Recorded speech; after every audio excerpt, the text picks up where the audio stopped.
Hey everybody, welcome to a Empire Business. If you're not a club member, this might be the first one you've seen. This is kind of like an explanation for why the Empire businesses have not been coming out. Because if you'll recall, if you're a club member, at the end of Game of Thrones, we announced that the next kind of season of club coverage is going to be the Empire business because it's been about a year since we did the last one. Empire Business is a series where we kind of go behind the scenes and kind of show you the concerns that go on in a podcast startup. We have something called the State of the Empire, where we kind of go over Bald Move's financial books and the money we're taking in, where the money's going. We usually give a club update to see like how big the club is, what new club initiatives we're thinking of doing this year. This year, we're also going to be talking about some new video and Twitch initiatives we're doing, and the new studio that we've moved into, and how that progress is going, and updates on commission podcasts and our current thoughts on that. New advertising deal that we just signed. I might do a one-off one with Anthony, my co-author for the Gods of Thrones books. But a couple things have kind of gotten in the way here, and we're going to talk about that, and also why it's currently not possible to sign up for the club if you want to be a club member, and when that thing's going to be back online. So there's a bunch of things that went on to like why the club update is, or the Empire business is late. We took a week or two off after Game of Thrones to kind of recharge our batteries. Then we were getting close to Stranger Things season, and we thought it might be fun to do a video on like the pop culture and some predictions that we were going to make. And we actually had spent some time writing, and we kind of like, with this, the iron's hot, we need to strike. And we did a whole bunch of analysis. And in that, we made some, I think, pretty right on predictions about Stranger Things, and we were producing the video when they dropped the surprise trailer the week before it came out, which essentially gave away a lot of the kind of twists and predictions that we were inclined to make. So we're like, well, that sucked, and that kind of explains why there's like a 2-week delay. And here's the rest of it. Right before the July 4th weekend started, Jim, we got an email from our credit card processor, Stripe, saying that there was some unusual activity on our account. I guess like if you want to jump in here anytime, Jim, or I can keep on monologuing. Yeah. No, I can kind of explain what went on. Yeah. So Stripe sent us an email, said, "Hey, weird activity on your account. Take a look." I was unavailable that day, but the next day I looked, and we had several thousand to the tune of 20,000 failed and or avoided and or sort of verification attempts on credit cards. And over the course of researching what the hell had happened, it became pretty clear that it was some sort of like card list that somebody was running through with a bot, testing against our service to see which cards are valid and which cards aren't. Just to be clear, since we're touching on security, this does not have anything to do with Bald Move members, their accounts, their credit cards. We were not compromised in any way.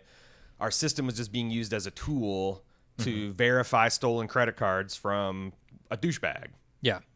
And so that isn't in and of itself awful. What is awful, and the reason we had to shut down the club temporarily, or new signups for the club temporarily, is because every single one of those transactions that came through was costing us 10 cents for a transaction fee, because that's, the deal we have is we pay something like 2.9% with 10 of every transaction, with 10 cents on top of that.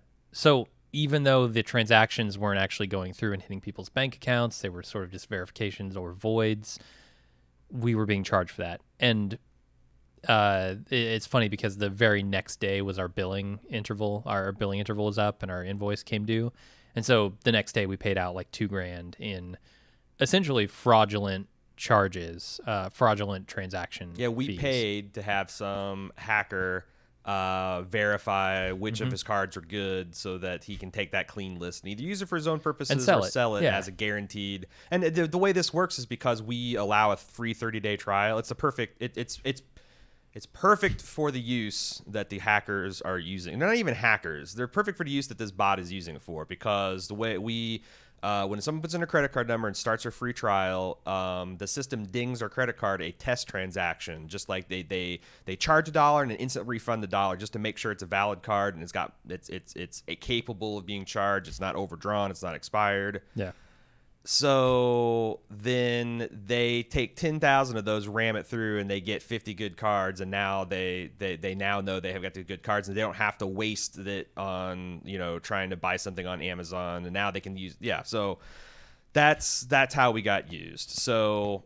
And you might be thinking, oh well, what the hell are you guys doing? This is a security risk, and you should have had this unlock already.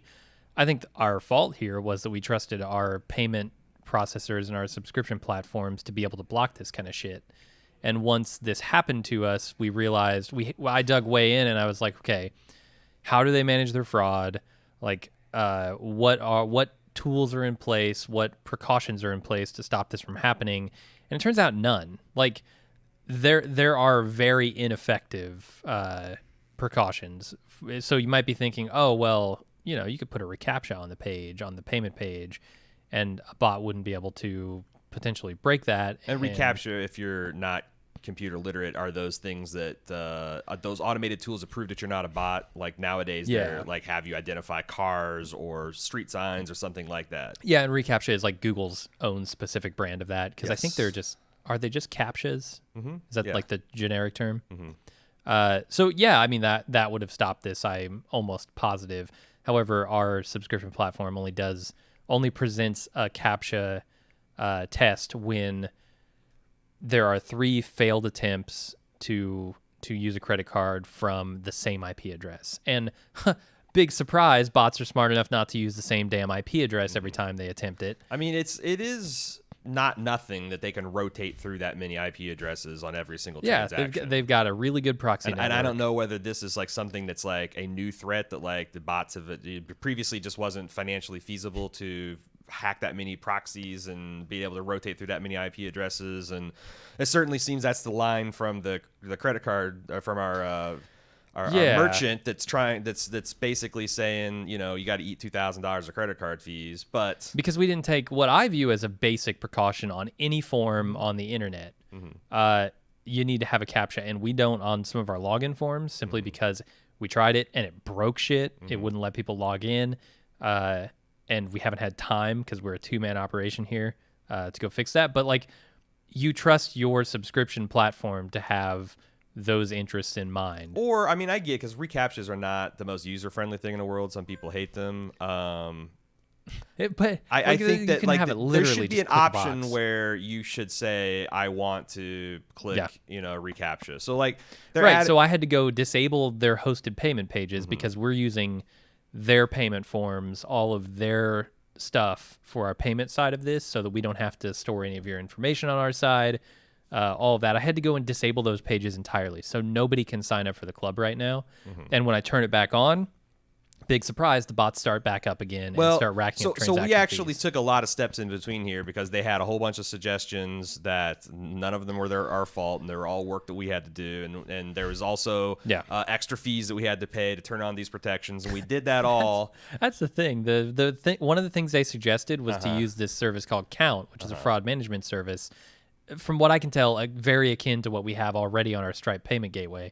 And they charge 10 cents per check transaction. So this would not have solved the $2,000 problem we have in our bank account. $2,000 to prevent. So because if we don't shut it down, then what does it become? I caught this within 2 days of it happening. Right. What does it become if we don't catch it for a week, a month, $40,000-$50,000? Yeah. It could literally bankrupt us. However much you can in less than a month. And again, it's like it's weird because there's like because like the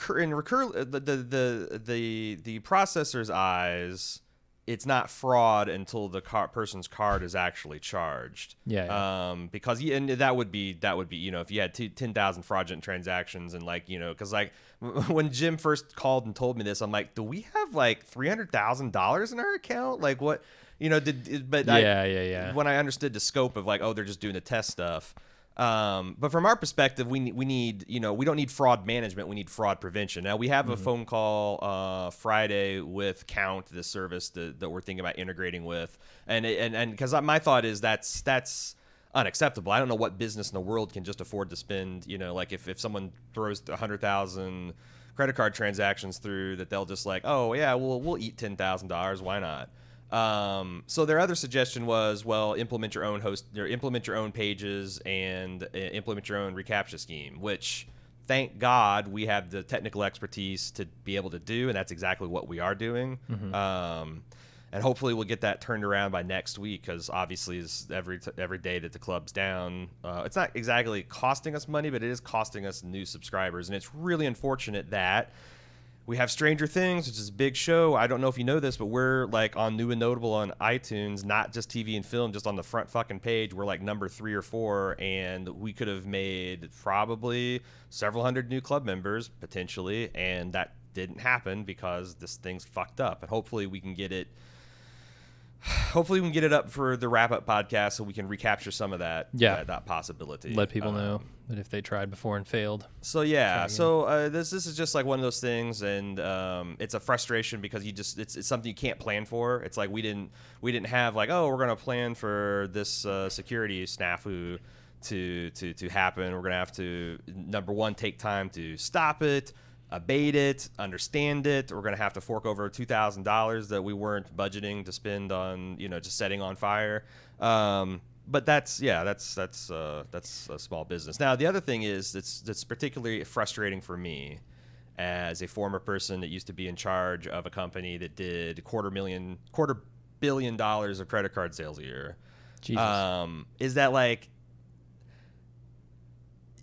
I don't know how long it's going to take for AI to be able to do reCAPTCHA, but it's not going to be more than a decade. And 15 years ago when I was business, like the clear solution was to implement some kind of fucking PIN system, which I think the European Union is actually running forward with. I think that's part of the new 3DS2 standard, that you have to have something the customer possesses, the credit card, something the customer knows, like a PIN number, and then something that's inherent, and that's a biometric. I don't know how they're going to pull that off. Yeah, some kind of 2FA. But like the idea that this piece of plastic has every piece of information you need to complete a transaction is stupid. And we've known it's stupid for 20, 30 years. And the credit card companies have successfully, because like they don't pay anything when this happens. Either the consumer pays or the merchant pays, and almost always the merchant, us, is the one that pays. They have no incentive to stop it. No, and the only incentive is that their merchants get mad at them. Yeah, but I think what'll happen is eventually, because this is the Adam Ruin. There's a fascinating Adam Ruins Everything on this credit card stuff. If you want to watch it, that's on Netflix. And the only reason this isn't a big thing is because most people just aren't thieves. Yeah. Like it is so fucking easy to get 100,000 credit cards on the internet and cheap, and the only reason it's not is because people are nice. But I think that this bot stuff is going to maybe force the credit card company's hand, because if reCAPTCHA fails, then Katie barred a door on this kind of stuff. And reCAPTCHA will fail. The funny thing about this reCAPTCHA thing is that Google is using it to train AI. Right. To better and that exact AI is going to be the thing that could break the reCAPTCHA. So like, it's only a matter of time. Yeah. And yeah, we do not have the safeguards in place on the credit card systems. So, yeah, bottom line is Bitcoin. You don't have to cancel your credit cards. You're fine. Because you do have to switch to all because Bitcoin, I used to be now. a security officer. I have always made sure that we never store credit cards. We never store customer identifying information, except for maybe your email address and your name. But like, at some point, I'm like, how much do I trust the subscription platform that I've got if they can't implement something as simple, foresee this event and implement a solution as simple as a CAPTCHA on the page, or even just, like you said, giving me the option of putting one on there. Well, and it sucks because their hosted pages, the ones that are vulnerable to this type of attack, are the ones that's their solution aimed to small and mid-sized businesses, the type of businesses that are not going to be able to sustain these kind of losses, and are not going to be able to just, oh, okay, I've been using your system for 3 years to build my business, and now I have to pay $50,000 in credit card fees, or stop my business, or roll my own complex payment gateway solution myself. It's I feel three of those. You have to do, we're doing all three of those currently. We paid $2,000 in false fees. We have to pay our developer another probably $2,500 to implement the fraction of the solution that we need, because we've already done a lot of this. Yeah. But also we have to shut down our business in the meantime. So The fuck? So yeah, so we are again. We're shooting to have this up by the weekend. It's not the biggest deal in the grand scheme of things, but it's going to again because our thought this week was, or actually the last 2 weeks are that we're going to get a club update filmed and sent out and into your guys' ears. Yeah, and eyes. put that on the pros side of this. Yeah. Why? What? Yeah, I mean, it made a pretty easy Empire business for us to walk in and sort of talk about this. Yeah, so this is the explanation. This is also why we're going to announce on social media that clubs are new club signups are temporarily updated. This would affect someone at the renewal if their credit card is expired or they had to actually input new information though, right? Yes, because the hosted account pages Does are all also that stuff too, offline. because I thought I saw a couple of support requests from people that had things, but it's the vast majority of people that are going to experience renewals or whatever. It's not going to shut off your club access. No, it will still renew. If it does, let us know because we can work out something with you to where we can just give you a free month or something because we don't want we don't want this to impact anybody. Mm-hmm. So. But yeah, I just want to let you guys know that that's what's going on, and hopefully we'll get all this put behind us. We'll get the club stuff turned back on. It'll be business as usual. We'll get some club updates going, or not club updates, but some more Empire business going. And I don't know. I hope this was informative, helpful. Maybe we can talk some more if people have specific questions. We can talk more about it in a future Empire business update that is coming soon. So thanks for listening. Thanks very much for your support. And if you want to support us and you're not, too bad, because you're going to have to come back like next week because we're closed. We're closed for hardening. And we're doing a bunch of other buy things. Buy some merch or something. I don't know. We're taking the top opportunity to like defense and depth this thing. We're putting in some velocity rules. We're blacklisting some countries where these attacks seem to be predominantly coming from. We're going to talk to the count people to see if we can add that layer of security.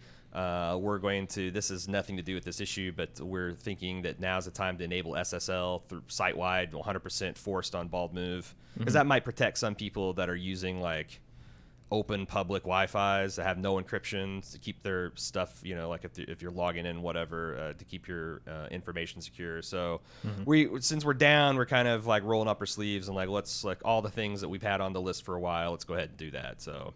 But that's the update. Again, thanks for listening and watching, and we'll get the club up real soon.